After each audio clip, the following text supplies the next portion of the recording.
Mr. Worrall, what is the basic claim of the New Age worldview? The New Age worldview, as I understand it, has kind of an anything goes attitude where as long as you're spiritual, you can join with them. But a common belief is something called monism.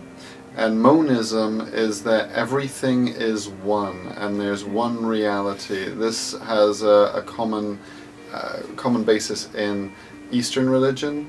For example, Buddhist teaching, as I understand it, will have that the self, the individuals, are actually an illusion, and that before we came into ourselves, we were part of a oneness, that everybody was part of everybody else, and it was all one.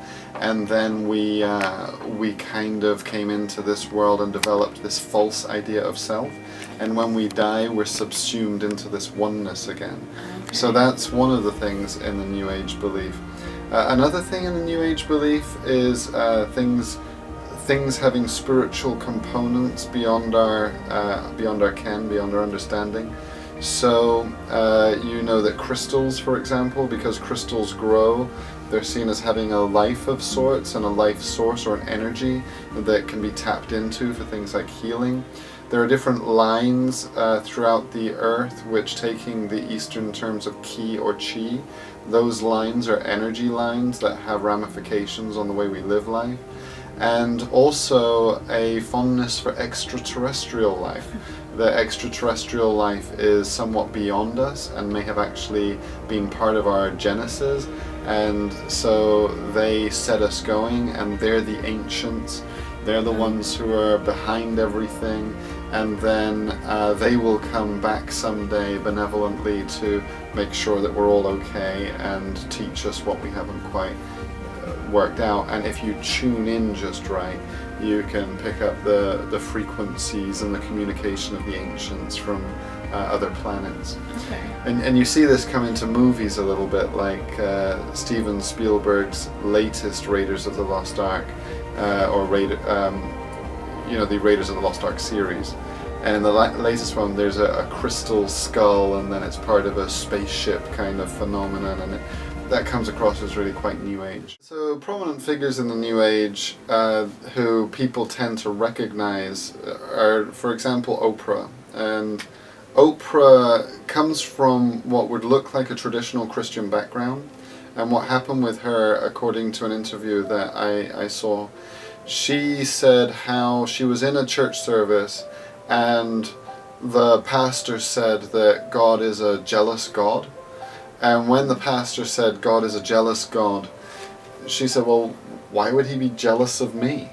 And so that can't be a God worth believing in. So she went on her own spiritual journey. And what she got into, which comes through in books like The Secret, which she endorses, is that we need to think positive thoughts, and we need to bring positivity to the universe. And if we bring this positivity to the universe, then the universe will bring positivity back to us. Also, there are many New Age gurus from places like India. Deepak Chopra is a famous New Ager. I think the Vaswani is another.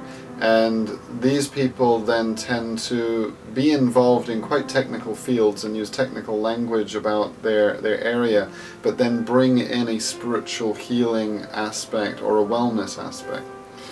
I don't want to necessarily speak against wellness, but within the wellness community that gets involved with massage and also acupuncture and things like this, though those things in themselves might be neutral and actually can be helpful to the health, the philosophy associated with things like yoga tends to become transcendental in ways that is added to a traditional Christian faith or is countered to a traditional Christian faith and then detracts from it over time. So there's famous people who are teaching in those areas who then add to and detract from Orthodox Christian belief.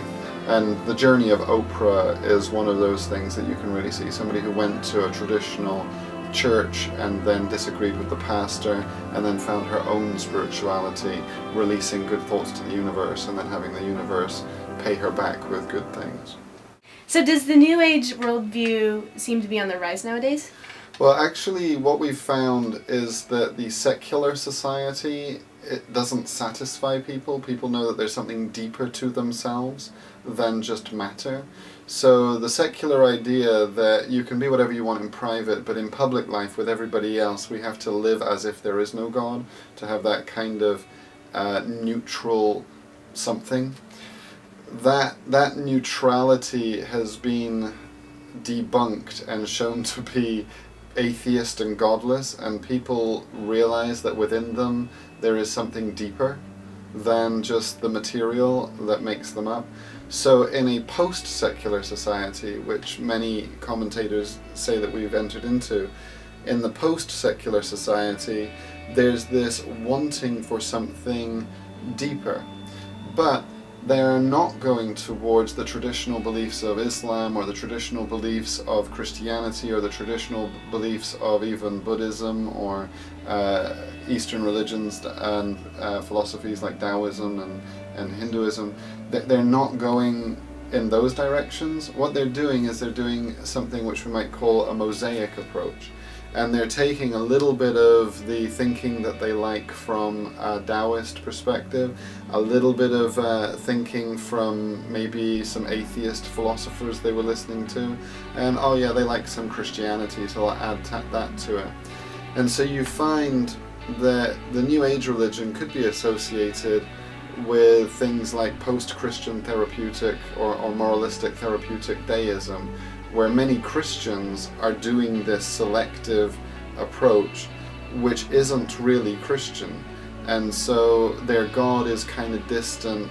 The things that they take on in their life are kind of therapeutic and just make them feel better, and they create this new spirituality which you could call a New Age spirituality. What is their underlying view of human nature? I would say that they believe quite often, as I've said before, about this universal oneness and oneness of being that underpins all reality. And so human nature is really an illusion. It is something that I construct an individual sense of self over time.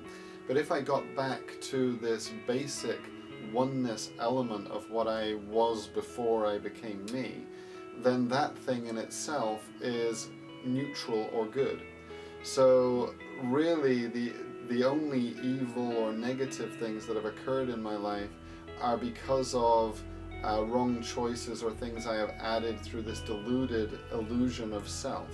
So if I can get rid of self, I can get back to this blank slate, or even better than that, this kind of good prenatal, preconceived or preconception state of goodness, of wellness, of oneness. What are the strengths of the New Age movement? Well, one of the things is that just like when Paul went to Athens, he made a bridging statement to his audience from the Areopagus, and he said, "You are a religious people, and this is a good thing, but let me tell you about the God you don't know." In this way, we're moving beyond the understanding of there just being a material world, and that there is something more to life, and that's a good thing. There's a desire for wellness, and I see the desire for wellness as being a desire to use the body and to feed the body and to work with the body in the way the body was designed by God to be used.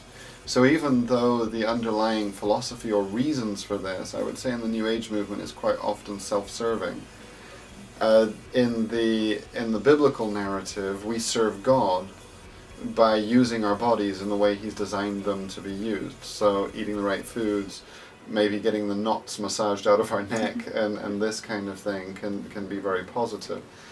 Another positive is the acceptance. New Agers tend not to be very judgmental of people in the sense of condemning them. Now, I do think that we need to be judgmental in the sense of being discerning between right and wrong, but sometimes when Christians discern what is right and wrong and find people who are disagreeing with them on issues, they can get so righteous and so angry that they become the judge and jury in a way that's reserved for God, rather than wanting to reach out to them with love and compassion and redemption. And I think that New Agers quite often are more accepting of people who are different than them, and then more winsome. People with this worldview tend to respond to Christianity in two ways that I've observed, and one is that Christianity is primitive. That Christianity is something that we can grow out of, because the New Age faith takes all things and brings them together, and the Christian faith is too individual as a faith system, it's too exclusive as a faith system, and therefore it's primitive as a faith system and can be a road into a higher faith system of the New Age, but then is left behind as a person matures. Rarely, but sometimes you will find that New Agers will become angry about Christianity and other faith systems, because but it might just be because they view them as primitive, they're restrictive, they're destructive, and so they don't want that restriction or that destruction, so they become angry. But those are different reactions that New Agers would have towards Christianity, I think. Then how would we talk to a New Ager? I think really, quite honestly, in our apologetics, we tend to misquote, I believe it's misquoting from what I've read, misquoting St. Francis when we say, preach the gospel at all times, and if needs be, use words. But I do think that there needs to be a holistic perspective of using my actions, and my actions being in line with my words, and having words and having actions, having both. I think for the New Ager, we have a discussion with them which we show interest in their beliefs, and I think that you do well when you form areas of agreement first, not areas of, it's like, hello, I disagree with you. Hello, I disagree with you tends to put the other person on the defensive and not really form a path by which they can change. If we can say, hello, oh, I agree with your perspective that there is something more to this life. Oh, I agree with your perspective that Jesus is somebody special.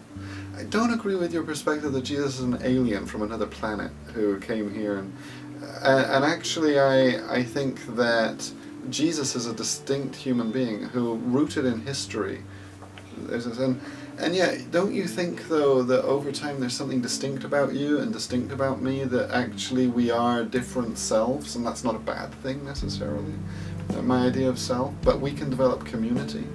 So over time, you will find in a natural conversation with a New Ager, you've got broad categories of things like there's something more to life that you can have in common and talk about, but then as you earn the right to be heard because of a care and a friendship and a closeness, you then are able to share the distinctions, and it becomes clear that only one of these can be right. And then it becomes clear, hopefully to them through the Holy Spirit, that the Christian is actually communicating what reflects reality more accurately, and that the New Age religion doesn't actually reflect reality.